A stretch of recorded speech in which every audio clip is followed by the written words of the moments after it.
ఇరు పార్టీల మధ్య ఆరోగ్యమైన చర్చలు ఉన్నాయి సార్. తాడేపల్లిలో మీటింగ్ అనౌన్స్ చేయబోతున్నాం. సీట్లు కూడా కొలిక్కి వచ్చాయని విన్నాను. విజయ్ బాబు కూడా ఒక అభిప్రాయానికి వచ్చి ఉన్నారు. మళ్ళీ వాళ్ళ ఉమ్మడి జాబితా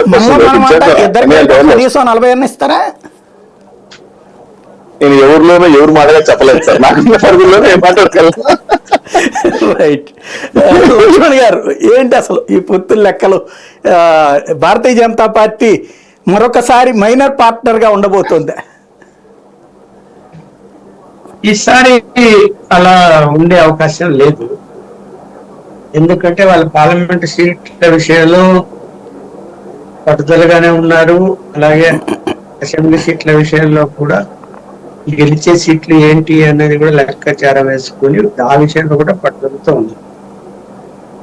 అలాగే మీరు అన్నట్టు ఏంటంటే పవర్ షేరింగ్ విషయంలో నాకున్న సమాచారం ఏంటంటే వెనక్కి తగ్గడం లేదు, ఎందుకని ఆలస్యం అవుతుంది. అయితే ఇక్కడ అంటే పవర్ షేరింగ్ అంటే మంత్రుల పదవులా, ముఖ్యమంత్రి పదవి? ముఖ్యమంత్రి పదవి విషయంలోనే ఉంది.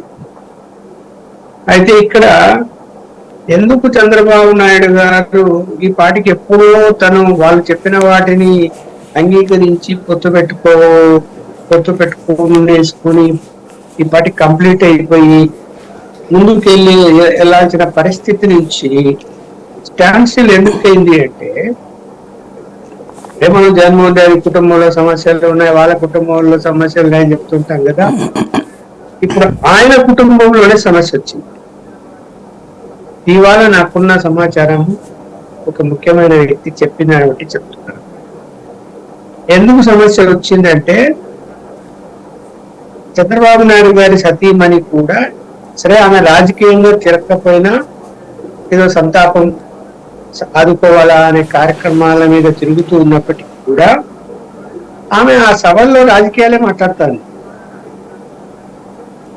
తర్వాత కొడుకు తల్లి ఒకటైపోయారు అని చంద్రబాబు నాయుడు గారు ఏది చెప్పినా కూడా కాదు, ఇలా ఉండాలి, ఇలా ఉండాలి, ఇలా ఉంటేనే మనం ముందుకు పోతాం, నువ్వు అంగీకరిస్తే కుదరదు అని ఇద్దరు గట్టిగా చెప్తున్నట్టు సమాచారం ఉంది. దాని వలన ఇప్పుడు కొడుకు సమాధానం చెప్పుకునేది పోయి ఇప్పుడు సతీమణి కూడా సమాధానం చెప్పుకునే పరిస్థితి వచ్చింది ఆయన అని.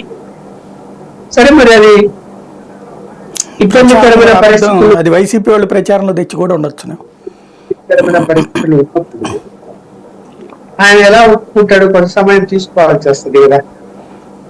అంటే లోకేష్ ఒప్పుకోవట్లేదా?